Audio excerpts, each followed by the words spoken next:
все, що робили більшовики, розпочали вони з терору. Вони справді були зацікавлені в розвитку національної культури? Будуть розстріляні як вороги радянської влади. Радянська влада обіцяла справедливе суспільство. Обіцяти не зробити. Наприкінці 21-го року розпочався голод, то в 22-му він вже розквів. Це репетиція була? Репетиція, так.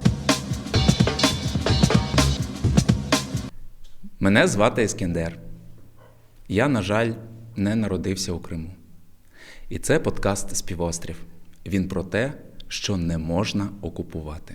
У нас сьогодні розкішна гостя, пані Тетяна Бикова, кандидатка історичних наук, наукова співробітниця Інституту історії України Національної академії наук України. Я ще й додам, що я працюю у відділі історії України 20-30-х років ХХ століття. Сьогодні говоритимемо про радянський Крим, тому що, коли про нього говорять, я мимоволі кулюся. Бо що найчастіше згадують? Море, санаторій і всесоюзна здравниця. А ще ластівчине гніздо на листівці. Але за цією листівкою стоїть зовсім інша історія. Це голод, репресії і стирання кримсько-татарської присутності з публічного життя півострова. Селям алейкум. Алейкум. Дуже приємно. Коли в Криму радянська влада створює автономію, це справді виглядає як шанс для кримських татар чи радше як красивий напис на радянській листівці?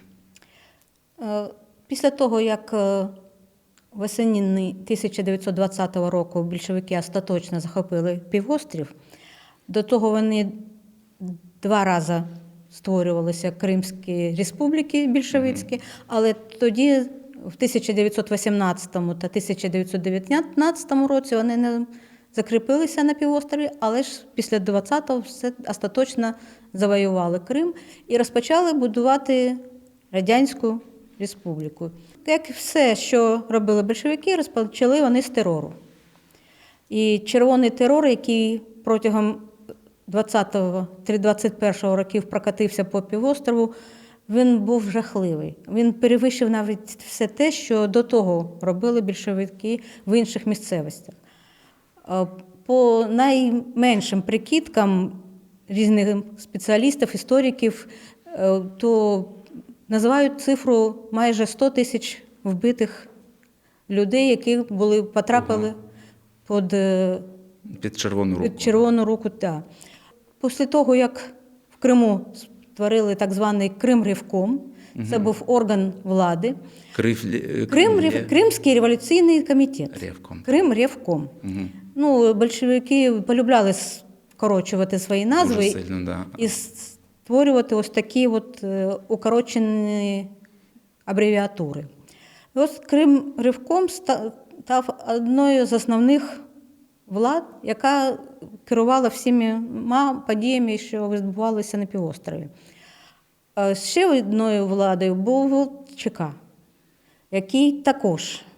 Але ж ЧК, давайте пояснимо глядачам. Чрезвичайна комісія по боротьбі з бандитизмом і саботажем. Самовол, як це називалося? Произволом кримсько-татарського народу? Да? Ні. Це взагалі ЧК боролися з всіма. Інакомислящими. Так. Хто не з нами, то проти нас. Так. Це ж основний постулат. І причому вбивали людей, навіть які взагалі не мали жодного відношення до політики. В архіві тут СБУ в Києві зберігаються прислані з Криму опросні листи. Коли людину заарештовували, то їй давали заповнити анкету. Анкета складалася з різних запитань, які чоловік відповідав на те, що від нього вимагала нова влада. Питання були різноманітні. Хто ти по своєму статусу, до якого класу відносишся, чи ти дворянин, чи ти торговець, чи купець, чи яка ж, це робітник, чи селянин. Але там було 2 досить чудові графи. Перше, мабуть, 20-те запитання було якась нотатки, що ти хочеш сам сказати владі. Побажання, Ну, які у тебе є побажання, корективи з роботи. чи якісь прохання до влади. А останнє запитання було, хто з тих, хто тебе знає, може підтвердити, що все те, що ти вище виклав, що це правда. І чоловік називав прізвища ті, хто його знає, ті, хто може підтвердити. Від тоді людина не була обізнана в тому, що знаємо ми зараз. І вона не знала, що ці прізвища, які він вкаже, Це поруч в графі на розстріл, так?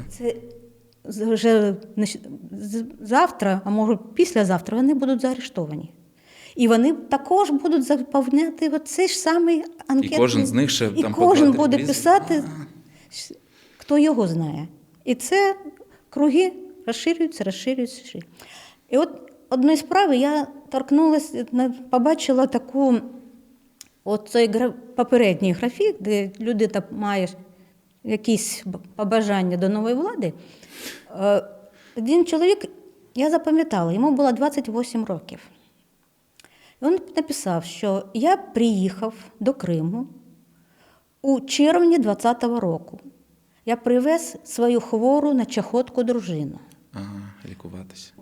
Вона зараз знаходиться в останній стадії чахотки. І тому я прошу, я не приймав жодної участі в цих революційних подіях, я лише доглядаю свою дружину. Тому я прошу відпустити мене, щоб я мав змогу провести останні дні зі своєю дружиною, яка помирає. На цьому опросному листі стояла дуже промовиста резолюція – розстріляти. Все. Нічого більше. Розстріляти. За що? А за те, що він був у 20-му році в Криму. Цей чоловік не приймав ніякої участі в революційних подіях. Він взагалі був аполітичним. Але я так бачу, більшовики не дуже переймалися пояснювати причини свої, просто Ні. два питання: розстрілять, не розстрілять. Так? Так. І ще був такий... А були такі, що виживали після таких анкет? Були. В 20-му році ще були. Але тут також є досить важлива річ. Є два аспекти. Коли чоловік був заарештований. Якщо це було в листопаді-грудні 20-го року, та навіть в січні 21-го, то принаймні більша частина розстрілювалася. От в цей час, з листопада по 20-го року по січень 21-го, владу в Криму мала так звана землячка. Партійне псевдо у неї було Демон. Причому вона не вибирала, що це вороги, і їх треба розстрілювати, чи ті, хто належить до твоєї самої партії. Вона, перше, що вона зробила, це почала, як писали в документах, пачками висилати з Крима неблагонадіжних людей. Це найбільш їй, ця резолюція, яка найбільш сподобалася їй, і саме ця резолюція була на більшості анкет партійних працівників більшовицької партії. Також вона висилала з Криму так званих неустойчивих, тих працівників, які вимагали не такого терору, зменшити маховик репресії. Ну, ясна річ, що після того, як півострів захопили, то його наводнили не лише більшовики, тут були і армійські частини, і понаїхали різноманітні ЧК. Причому ЧК були різноманітні. Були армійська чрезвичайна комісія, були члени ЧК різних торговельних, флоту. В навчальних закладах теж, так? Ні, взагалі.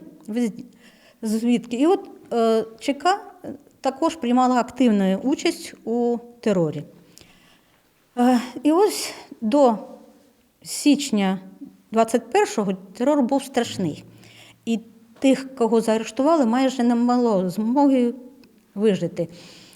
Причому проводилося все досить підступними заходами. Наприклад, відразу після того, як в листопаді Крим зайняли більшовики, вони оприлюднили наказ, що всі офіцери Білої гвардії, добровольчої армії повинні з'явитися на перереєстрацію. А там заповнювали ті анкети, так? Так, перереєстрацію. Ті, хто не з'явиться, будуть розстріляні як вороги радянської влади. Офіцери, особливо ті, які потомственні, вони звикли, що це нічого, реєстрація, вони з'явилися. Їх зареєстрували, заповнили анкети, але додому їх не випустили. Їх зібрали у казарми і сказали, що це тимчасово, поки перевіряються анкетні дані. Mm-hmm. І офіцери ніхто нічого не вважали, що це щось дивне. Перевірять анкети та все. Більш того, збереглися записи свідків, що офіцери в цих казармах, коли розмовляли між собою, то строїли різні припущення, що буде далі. Одні казали, що їх розпустять по домівкам, інші казали, що, мабуть, можуть відправити до висилки з півострова. Інші, ті, хто був родом не з Криму, а прийшов разом з добровольчою армією, то висовували припущення, що, мабуть, їх відправлять до їх місць, де вони народилися. Угу.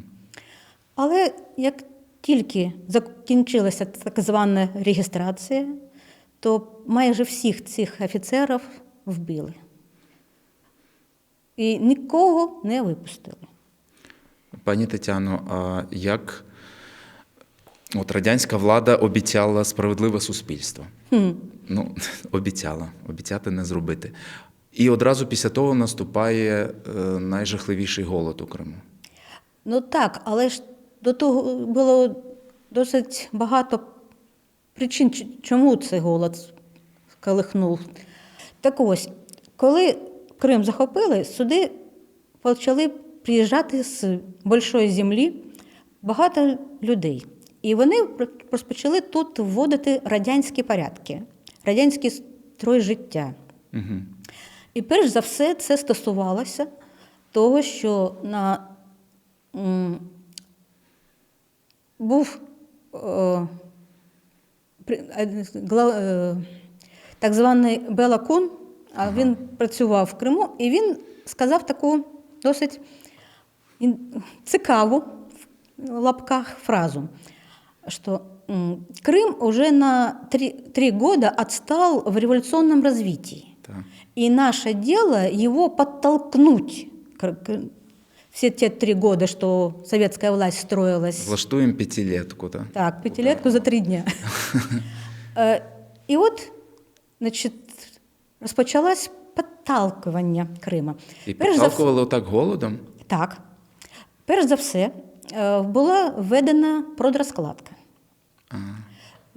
Всі ворожі класи були обкладені податком. Причому податок виглядав в різних формах. Це могла бути або грошова, або продовольча. Грошей було небагато, тому віддавалося, що селян був також обов'язковий податок, який зерно чи інше продовольче. Але ж після того, як селянин заплатив цей податок, приходили бригади, які повинні були з'ясувати, чи все він заплатив. А мабуть, він не виконав податок. А мабуть, у нього ще є щось. А знаходили вони це у всіх, так? Так. Всі не доплатили? Так. І звідти такі картини, там, де їде арба, і на неї скидають мішки з зерном, забирають останнє в людей. А потім ще, після того, як Крим захопили, то стало питання, що Крим заможний, дуже заможний. А от Москва та Петербург, вони голодують. У них нічого немає. І знову з селян забирали. Треба вивозити продовольство і передусім хліб за приділи півострова. І Кримському обкому було дана рознарядка, скільки саме хліба треба вивезти за приділи півострова. Рознарядка була дана 4 мільйона тонн. Ого. Це при тому, що А пшениці то в Криму і не знаю, чи є так багато. Та ні. В 21-му році, мені здається, було взагалі знято 1,2 мільйона тонн взагалі. Це взагалі і насіння хліба не було. І почали так звані отряди, заготовільні отряди, де повинні були їхати по селах та збирати податок. А до того ще так звана політика воєнного комунізму, яка була введена ще відразу після революції. Якщо на материковій частині вона була відмінена на 10-му з'їзді РКПБ в березні 21-го року, то в Криму Кримський обком, отримавши рішення 10-го з'їзду, було засідання обкому і було прийнято рішення, що оскільки Крим на 3 роки відстає від Большої землі, то не можна в Криму відміняти воєнний комунізм. Потрібно спочатку довести його до ладу, робити радянську державу, а вже потім відміняти і вводити нову економічну політику, так званий НЕП. НЕП. Улюблені абревіатури Совка. Так, так. Тому НЕП, який всі інші місцевості ввели навесні 21-го року, в Криму розпочали вводити лише восени 21-го року. Тоді, коли голод вже майже лютував взагалі. А голод скільки тривав? 2 роки, так? З 21-го до 23-го? Так. А скільки людей померло? Є така цифра? Є, але вона не можна сказати, що вона остаточна. А в відсотках від населення Криму багато померло? Майже 15%. Ого. Принаймні, говорять, від 70 до 100 тисяч осіб загинуло. Причому... А населення тоді скільки було? Півмільйона? 526, здається, тисяч було. Угу. І найбільше постраждали від голоду саме кримські татари. Вважається, що не менш 70 тисяч це загинули татари. Причому це ще треба брати до уваги психологію кримських татар. Вони звикли до свого містечка. Оце його... Містечко, махалє своє. Так, так. От він тут мешкає, він тут і повинен мешкати. І якщо тут немає чого їсти, то він тут, в цьому містечку, і загине. І не ремствує, кисмет. Це такий дуже жорстокий кисмет. Кисмет – це як доля. Да? Так. Але ж кримські татари, вони намагалися, щось писали листи, але та практика, яка потім буде застосована в Україні, заградільні отряди, коли селища окружали війська ЧК, вірніше тоді вже НКВД. Це ви про Голодомор кажете? Так, Голодомор. Це практика була використована. А от Крим, він взагалі... Це репетиція була? Репетиція, так. От багато того, що потім було використано на Большій землі, спочатку перше випробування було саме в Криму. І от в Криму були страшенні речі. Деякі матері не можуть дивитися на те, як їх дитина гине, вони вбивали дитину, а потім кончали з собою самогубством. Адже яка мать може витримати, якщо її дитина гине? І тоді почалося і навіть людожерство. коли для того, щоб старша дитина вижила, вбивалася мала дитина. А Яка точно помре. так, яка вже не Читав теж такі історії. Так. І були зафіксовані випадки, коли навіть воровали дітей і їх їли. Я про таке навіть не думав, але... Щоб врятувати життя власної дитині, жінки використовували різні засоби. Там уже, це така стадія, де мораль, здається, не діє, так? Ні. Там вже Ні. стадія виживання. Так. У мене, як то сказати, рука не підніметься висловлювати якось казати, що вони невірно робили. Адже голод, і це виправдовує багато чого. То, що в деревнях не було навіть мишей, то це ж їли собак, котів, мишей, крис. Все, що можна було з'їсти, з'їдали. І цей голод. А ще в 22-му році додалась ще одна біда. На Кримський півострів навала була сарани, яка майже підчисту з'їдала всі посіви. А це ще те, що голод, а насіння забрали. Угу. А те, що було, поїли. Те, що було, з'їли, сажати для нового врожаю нема чого. Тобто поля залишалися неорані. Нового врожаю не було.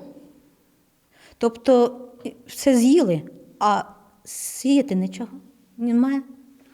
Тож 22-й рік ще більше. Якщо наприкінці 21-го року розпочався голод, то в 22-му він вже розквів повним цвітом. Пані Тетяно, а от скажіть, будь ласка, в 20-х роках вже відкриваються кримсько-татарські школи, газети відкриваються, як це називається? Культпросвіт? Культпросвіт, так? Так. Так, культпросвіт починається. От невже більшовики, вони справді були зацікавлені в розвитку національної культури? Ні. Для чого це робилось? Так, це було мало інші причини.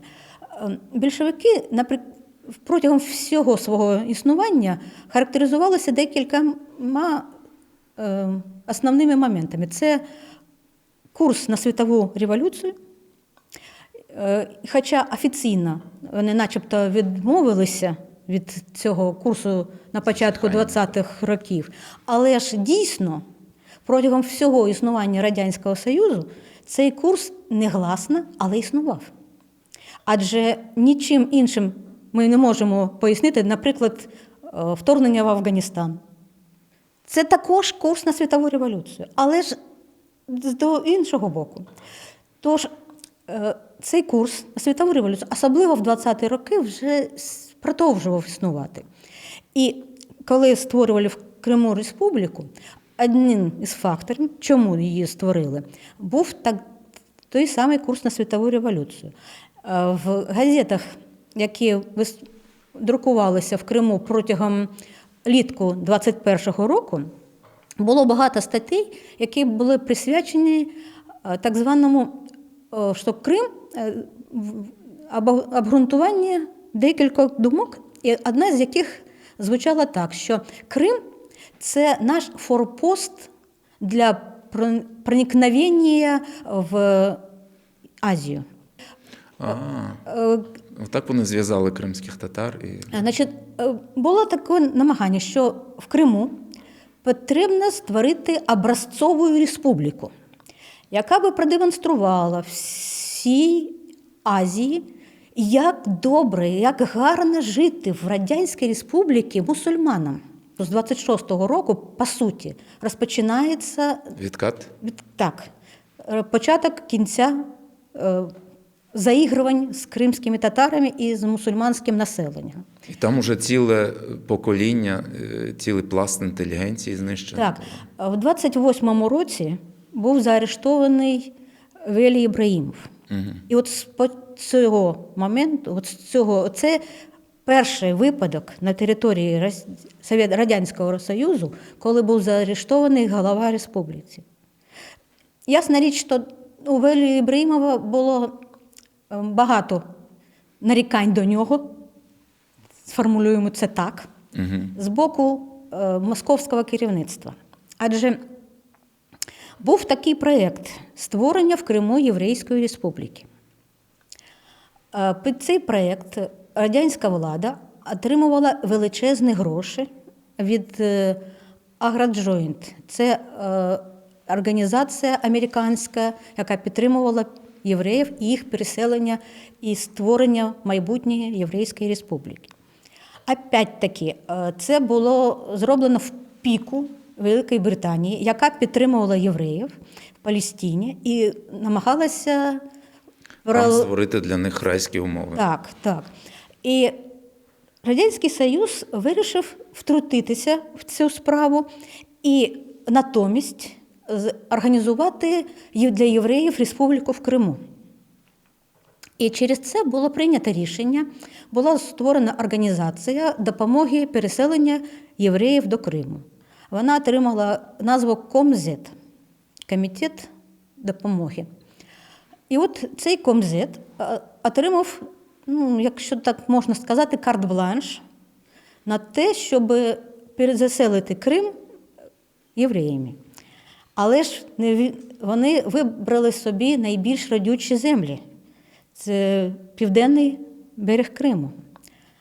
І Валерій Ібрагімов проти виступив. Він та наркоми землеробства, вони почали благати Москву, що спочатку землею треба наділити кримських татар, які живуть в горах, в місцевостях, які не пристосовані для землеробства, і в них немає власної землі. Тож потрібно спочатку надати їм землю. А йому одразу анкету, так?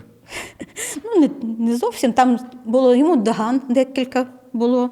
Він постійно їздив до Москви, благав про те, щоб комітет відмінив ці постанови. Йому раз догану, другий раз догану. Але ж наприкінці його було заарештовано. Курс на світову революцію – це була перша причина. А друга причина була те, що протягом 1917-20 років в Криму дуже активно був кримсько-татарський національно-визвольний рух. І протягом цього часу кримські татари звикли до думки про те, що вони можуть мати власну республіку. І цей національно-визвольний рух, він був конкурентом для більшовиків. Його треба було якось зупинити. А є таке прислів'я: якщо ти не можеш щось остановити, возглавь це. От більшовики вирішили скористатись, для того, щоб угамувати національно-визвольний рух, бросити таку цукерку, створення Кримської республіки, щоб кримські татари побачили, що більшовики дійсно виконують їхні настанови, їхні бажання. І от коли стало питання створення Криму республіки, стикнулися більшовики з такою проблемою, що кримські татари-більшовики, які входили до лав більшовицької партії та повинні були виконувати настанови з вищих установ, з так званого демократичного централізму, вони були підпорядковані. Але ті кримські татари, які не були членами партії, вони не намагалися підкорюватися цій партії.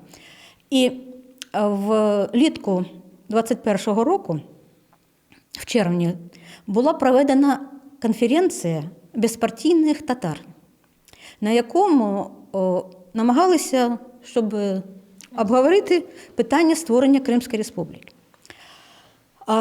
Тут ще є такий важливий нюанс. Це керівництво Кримом, яке привилилося в червоний терор, в воєнний комунізм, воно викликало дуже багато невдоволення у місцевих мешканців. І розпочався рух так званих «зелених», коли мешканці півострову сотнями, тисячами тікали зі своїх міст у гори. Так.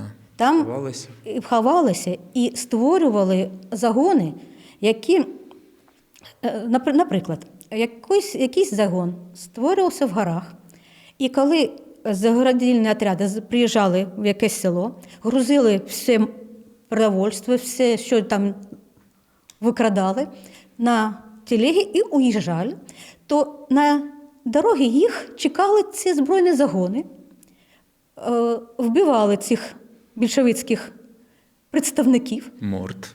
та брали ці підводи і повертали назад в деревню, в селище, і роздавали обратно тим, у кого це все вкрали. Це звідти історія Алі Майдамаха, знаєте, так? Національний герой. Так.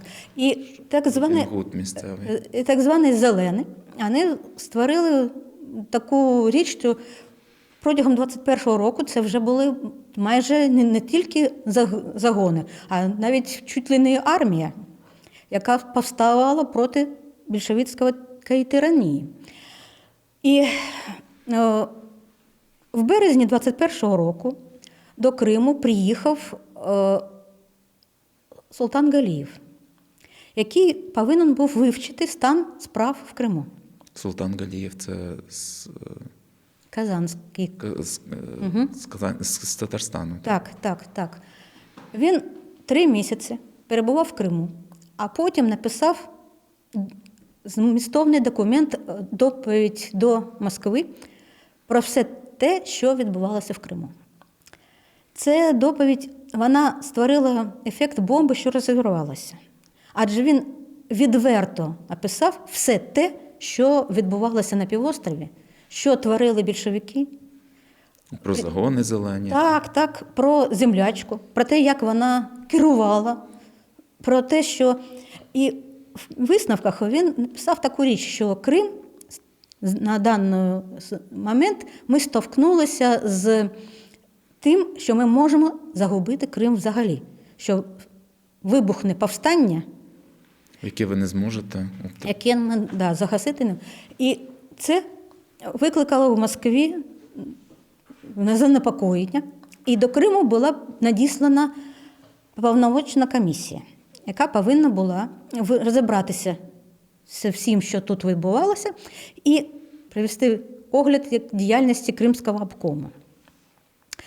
І от влітку 21-го року склалася дивна ситуація, коли повномочна комісія війшла у сварку з Кримським обкомом. Адже в Кримському обкомі, взагалі, от коли більшовики писали історію Кримської обласної партійної організації, то там розповідали лише про те, що засілля Троцького, троцкісти, бухаринці, зінов'ївці, фашисти. Хоча це також, як можна називати фашистами тих, хто німецько-фашистські шпигуни. Якщо нам відомо, що фашизм це був лише в Італії, в Німеччині був нацизм. Це зовсім різні напрямки. Це часто плутають нацисти, фашисти. Так. І взагалі, навіть зараз в риториці Російської Федерації звучить фашисти. Що ми, українці, ми фашисти. Якщо коли в 21-му році землячку відкликали з Криму і надіслали нового члена обкому Акулов, Іван Акулов. Але він був росіянин, і справи кримських татар його мало бентежили. І питання створення в Криму республіки він вважав не тим питанням, яке потрібно виконувати от зараз і все. А що він хотів створити? Він хотів здравницю, цей образ здравниці будувати? Здравниці так, але ж він казав, що створення Кримської республіки не на часі. Це питання створимо, так, але не зараз. Зараз є більш важливе питання. Це вивіз продовольства з Криму. А, Економічне підлаштування Криму під всі більшовицькі. неугодних розстрілять, і Так. щоб все було. Так, створити в Криму Радянську Республіку по суті, а не на вирішення національних питань. Національне питання, воно вирішиться, так, вирішиться, але потім. Спочатку економічне питання. В серпні 21-го року було ухвалене рішення про створення республіки. В жовтні 21-го року було скликано Всекримський з'їзд рад, на якому і була проголошена 10 листопада 21 року Кримська Автономна Республіка. Було прийнято рішення поставити на чолі Кримської Республіки казанського татарина, не кримського, а казанського, Саїд Галієва, який не мав жодної підтримки з місцевих кримських татар. Але він був досить непорядною людиною. Є відомості, що він приймав участь у нападах на банки, цінності крав. Причому є такий факт, що він пропонував одному з своїх подільників, щоб ті гроші, які вони вкрали, частину віддати в партійну касу, а інше поділити між собою. Така цікава економіка. Так.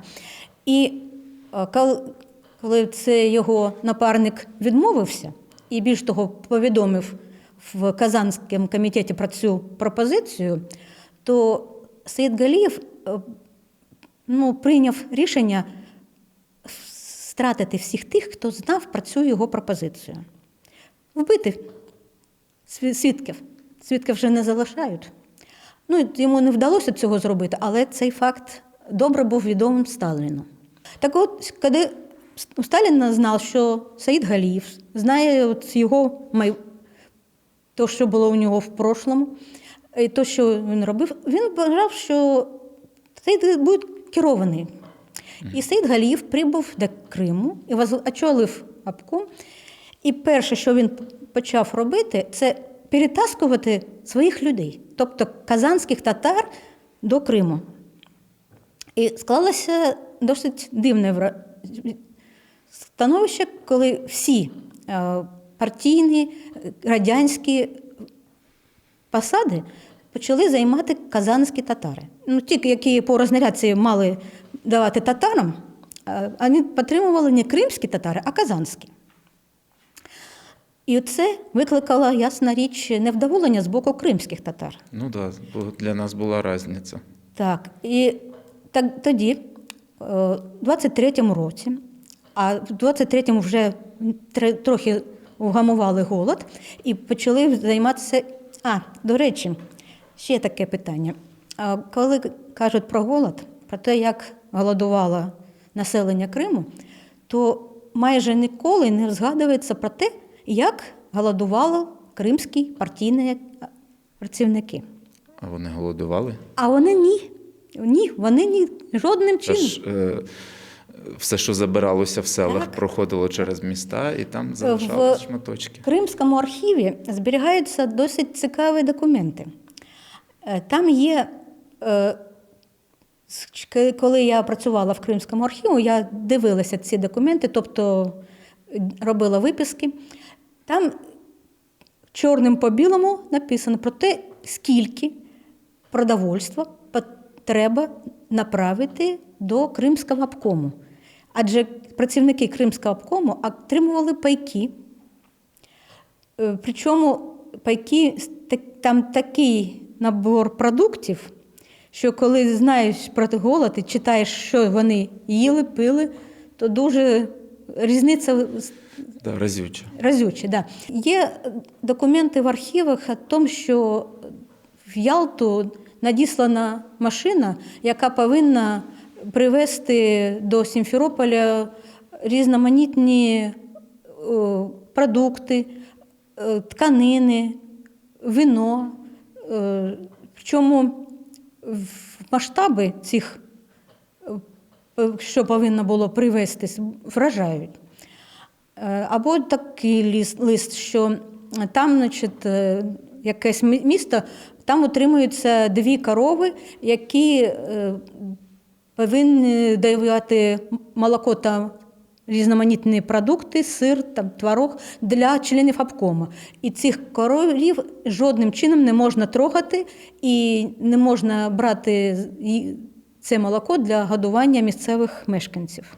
Пані Тетяно, коли Крим в цей момент, коли його почали перетворювати на такий на курорт мрії для всього СРСР?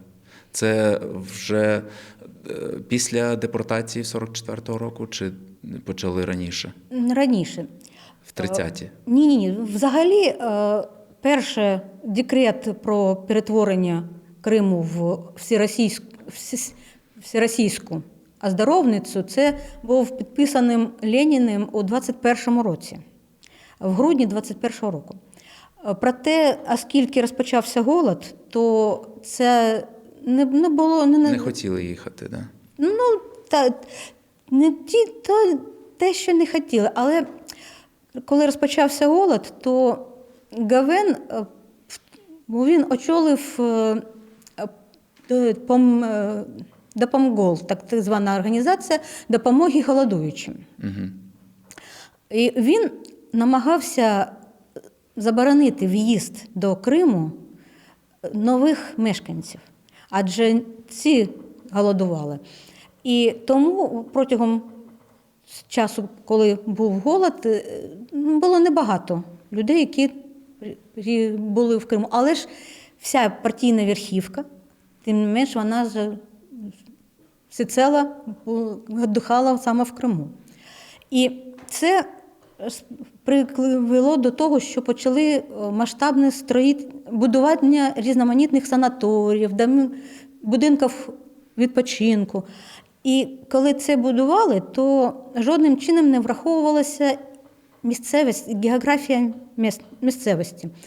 І це призводило також до того, що економічно ці всі забудови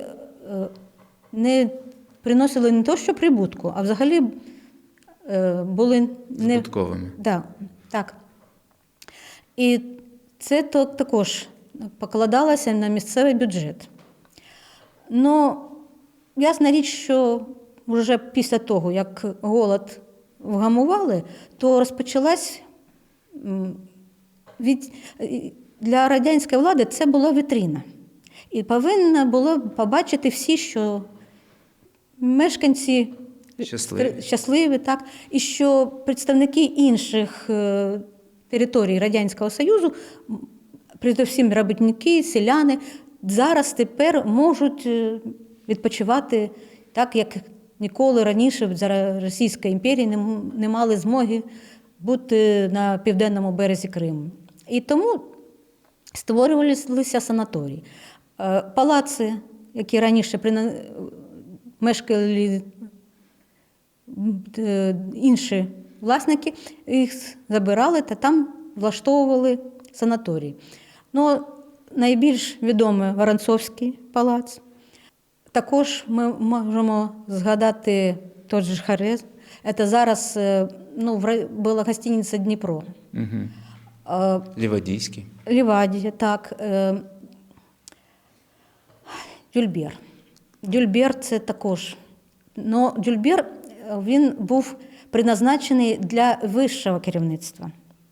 І в 20-ті роки поки були створені умови для того, щоб туди приїжджали мешканці з різних куточків Радянського Союзу. Але тоді це було більше і саме показово. Не для справжньої історії. Так. А вже після того, як з Криму вивезли всіх кримських татар, до речі, от вивезли всіх кримських татар. Це було раптове рішення воєнного часу чи як це фінал процесів? Фінал процесів. Значить, це рішення щодо депортації кримських татар приймалося поступово і планувалося. А от само вивезення... Звинувачення теж планувалося? Так. ясна річ. А от само вивезення, воно було зроблено майже за декілька днів. Було от, в деяких місцевостях 17 травня розпочали, а на більшій території 18 Ще й травня. 19-го. 19-го, а вже 20 травня керівництво Кримського обкому відрапортувало до Москви про те, що Блістяще проведено. Да, Крим очищен від кримських татар. І приблизно тоді почалося оце Міністерство правди, які почали переписувати історію Криму, і споконвічно російська земля. Так. Ну, взагалі політика корінізації, яка в Криму приймала форму татаризації, вона, ну, якщо казати, то можна сказати, що вона остаточно завершилась саме. Ну, остаточно вона закінчилася вже в 28-му році. Але потім вона була, але була як назва, а не як до дії. Тобто, і після 28-го року казали, що татаризація відбувається, те, що вона є, але вже не було тих, хто мав змогу проводити до життя цю татаризацію. А остаточний удар був нанесений в 38-му році, коли це чорна сторінка. Це знищення інтелігенції. Так, 17 квітня 38-го року це дата, коли були вбиті майже всі культурні діячі, письменники, поети, художники, історики, Що етнографи. втрачає народ? Вибачте, що перебив. От у народу забирають його вчителів, його письменників, тих, хто веде народ уперед, просвітників забирають. Що втрачає народ? Після того, як народ втрачає своє минуле, він втрачає свою душу. І Російська імперія, потім більшовики, а зараз Російська Федерація неуклінно йдуть цим шляхом. Вони все йде до того, щоб кримських татар відірвати від їх минулого, щоб вони потеряли зв'язок зі своїми предками, щоб вони не мали на що опиратися. Забули власну історію, власне життя, а переймалися тими питаннями, які важливі для загарбників. Так не буде, як вони хочуть. Ні, жодного разу ні. Ясна річ. Дуже вам дякую за розмову. Вона для мене була дуже болючо, багато чого чути. Це був подкаст «Співострів». У нас у гостях була сьогодні історикиня пані Тетяна Бикова. І якщо ми не шукатимемо правди, то Міністерство правди нам допоможе її знайти. Дякую. Дякую вам дуже сильно.